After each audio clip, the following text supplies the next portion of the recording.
രാധേ കൃഷ്ണ. ഇന്നത്തെ നിങ്ങളുടെ universal message എന്താണെന്ന് നോക്കാം. ഇന്ന് നിങ്ങൾക്ക് ലഭിച്ചിരിക്കുന്നത് ഡെത്ത് എന്ന മേജർ ആർക്കാന കാർഡാണ്. നിങ്ങളുടെ ജീവിതത്തിൽ വരാൻ പോകുന്ന അല്ലെങ്കിൽ നടന്നുകൊണ്ടിരിക്കുന്ന പരിവർത്തനത്തെ, ട്രാൻസ്ഫോർമേഷനെയാണ് ഇവിടെ സൂചിപ്പിക്കുന്നത്. അങ്ങനെ നിങ്ങളുടെ ജീവിതത്തിലുള്ള പഴയ സാഹചര്യങ്ങളെ അല്ലെങ്കിൽ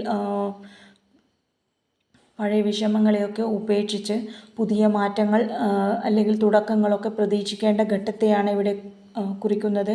അങ്ങനെ ജീവിതത്തിൽ അനിവാര്യമായ മാറ്റങ്ങൾ വരുത്തി പോസിറ്റീവായി മുന്നോട്ട് പോകുമ്പോൾ എന്ത് ഗൈഡൻസ് ആണ് യൂണിവേഴ്സ് തരുന്നത് എന്ന് ചോദിച്ചപ്പോൾ 9 ഓഫ് സോർട്സ് എന്ന കാർഡാണ് വന്നത്.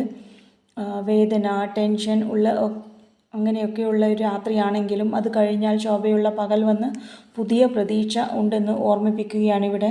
പഴയ ആഘാതങ്ങളെയൊക്കെ വിഷമങ്ങളെയൊക്കെ ആലോചിച്ച് മനസ്സ് വിഷമിപ്പിക്കാതെ ഉത്കണ്ഠയും അസ്വസ്ഥതയും മാറ്റിവെക്കാനും പുതിയ പ്രഭാതത്തിൽ ചെയ്യാനുള്ള കാര്യങ്ങളെക്കുറിച്ച് പോസിറ്റീവായി ചിന്തിച്ച് മുന്നോട്ട് പോകാനാണ് യൂണിവേഴ്സ് പറയുന്നത്.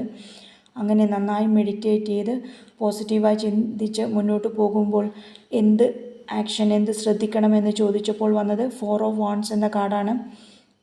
അതായത് നിങ്ങളുടെ കഠിനാധ്വാനത്തിൻ്റെ ഫലം നിങ്ങൾക്ക് ലഭിക്കുമെന്നും അങ്ങനെ പോസിറ്റീവായി ചിന്തിച്ച് ചെയ്ത കാര്യങ്ങളിലൂടെ നിങ്ങൾക്ക് സ്ഥിരതയും ജീവിത നേട്ടങ്ങളും ഉണ്ടാകും, ജീവിതത്തിലും ബിസിനസ്സിലുമൊക്കെ നേട്ടങ്ങൾ ഉണ്ടാകുമെന്നുമാണ് ഇവിടെ സൂചിപ്പിക്കുന്നത്. അങ്ങനെ സ്ഥിരതയുള്ള നേട്ടങ്ങളും വിജയങ്ങളും ഒക്കെ നേടുമ്പോൾ അത് ആഘോഷിക്കാനാണ് യൂണിവേഴ്സ് ഇപ്പോൾ പറയുന്നത്. അങ്ങനെ ആഘോഷിച്ച് ഇനിയുള്ള പ്രവർത്തനങ്ങളൊക്കെ ഒന്ന് വിശ്രമിച്ച് മുന്നോട്ട് പോകാനാണ് ഇവിടെ പറയുന്നത്. Thank you.